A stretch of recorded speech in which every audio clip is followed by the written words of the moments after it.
And welcome to the top story for Friday morning, the Friday edition. Best day of the week, right? Top story really in the last little while, if you've been watching on a regular basis, obviously has been focusing on something that is near and dear to our hearts here on ONNtv, because we are here, and part of our big mandate is to make sure that you're informed about local news and local issues. And we enjoyed covering the municipal election on October 22nd, and so glad to see a mix. We were talking to the mayor yesterday, a mix of incumbent ward representatives and some new faces coming to bring some fresh new ideas, no pressure, to you know, people who know the drill, as it were. So talking with us this morning live in our studios is Donna Hillsinger. Congratulations, you did it. Thank you, Luann. That's so awesome. Thank you. It must be a relief.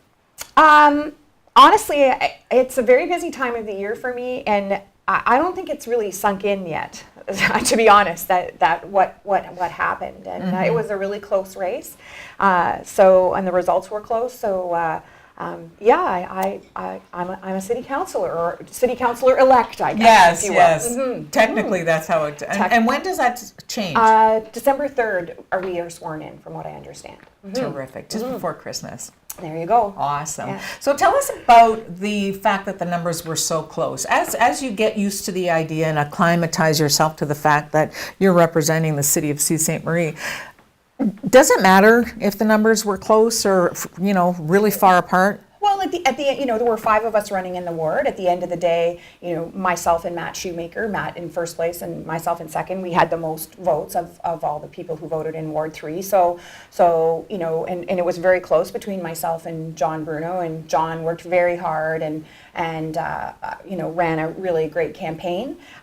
So you know, I appreciate that the voters selected myself and Matt, and we'll move forward. And I'm looking forward to some great things to happen, because it is, as you mentioned, it's an interesting group of people. Half are incumbents, half are new. I would guess that, I don't know what the average age is, but I would guess it's in the 50 range, something like that. So people with some younger people with some new ideas, some you know, mature people with some experience, and then Mayor Provenzano, of course, was handily returned. Absolutely. To office. So we got a lot of work to do.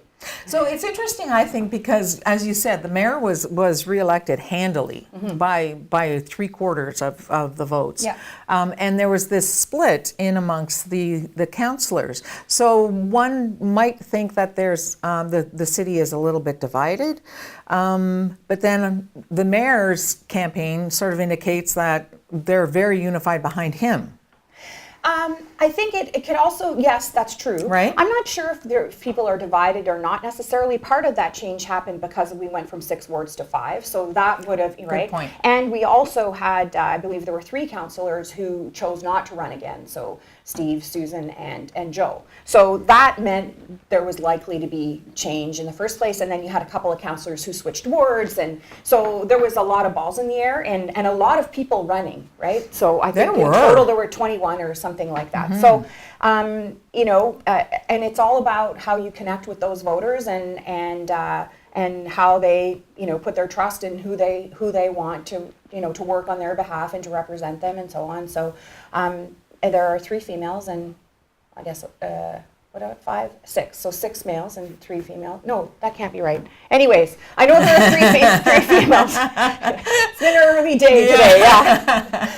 Yes, you've already been here once. So 3, that would be 8. 8 and 3 is 11. There you go. There you go. Yes. Terrific. Yes. Now, with regards to voter turnout, is that something that, it still disappoints me, you know? And I mean, obviously you worked so much harder than we did at ONNtv, but we really want to make sure people are informed and sort of, you know, get them invigorated about the issues. And then when you see that voter turnout, it's It was disappointing. 42% or something Yeah, like it was that. low. I think that's really unfortunate. That's really unfortunate. I mean, I feel very strongly about our right, but also our responsibility to vote.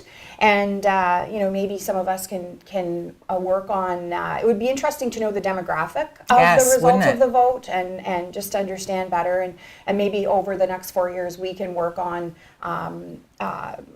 Making it something that people really want to do and they feel that right and responsibility to do, because it would be great to have a 50, 60, 75%. In some places, I think it's Australia, you must vote. You must. It's not a Yes.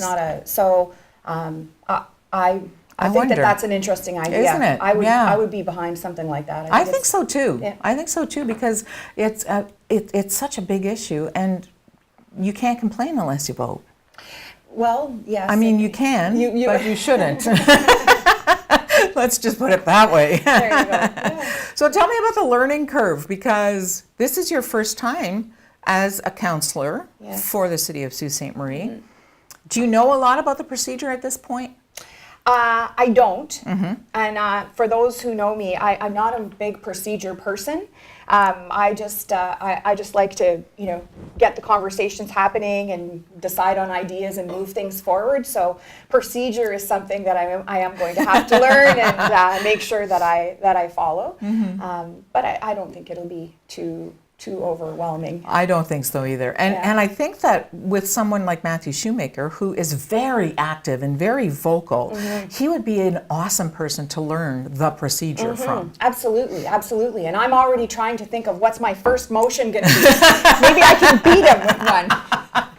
Maybe get 151. Yeah. Gee, I don't know. With regards to starting out, is there something that you feel really needs to be focused on as a first item on the agenda for your ward?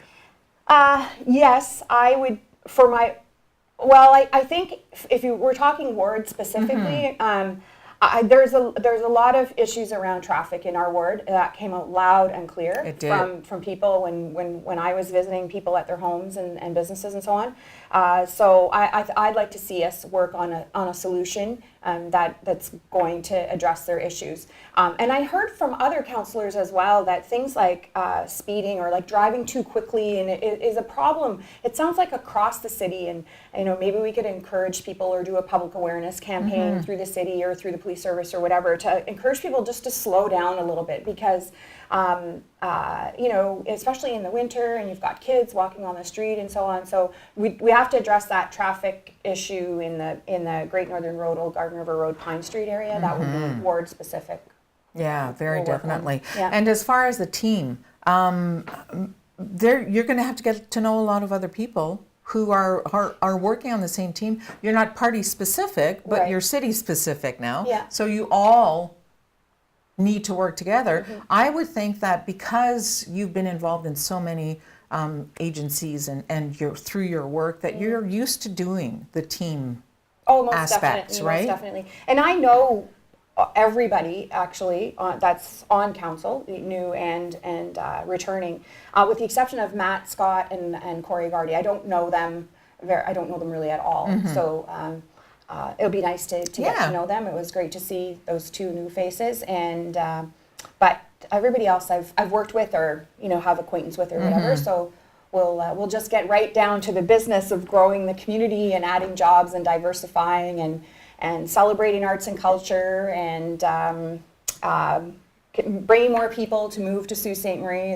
There's a long list of things we can work on. Well, there is, and something that I found really interesting, Tim Murphy and I, were doing some research, and we found that we always knew, for instance, that Sault Ste. Marie is an aging community, but we actually discovered that 50% of the people in Sault Ste. Marie are 55 years and older. Yes. So that puts a slant on how a community's perspective has to be, I would think. Yes, and so if you will, the population here in Sault Ste. Marie kind of looks like this, right? So it's an inverted pyramid. So and ideally you want so younger and older is more at the Right. top, right? So ideally, what you want is something that's more like this, where you have more younger people, and then Yes. as many as you want, older as Or at they least go. a stronger base. Or at least a stronger base, exactly. So that's something that we have to address. We don't have a lot of time to address that. If we don't add 10,000 people to this community in the next 10 years, we need to do that just to maintain our current population. And that's a lot of people, and that's a lot of jobs that have to be created and maintained and so on. I think immigration could be a huge part of that, welcoming new people into our community. In some areas of the labor market here, people are having, especially like retail and hospitality, there's difficulty finding people for jobs. So there's a lot that we can do. I'm sure you have your work cut out for you. I'm so glad that you won. I know you worked hard, and I like your style as one woman to another. So I think it's awesome that you're in there and you're going to root for Ward 3. Congratulations Thanks, again. Luann. Thanks for inviting me. No problem at all. Always good to see you. We're going to take this break on Top Story this Friday morning. Stay tuned. More coming up.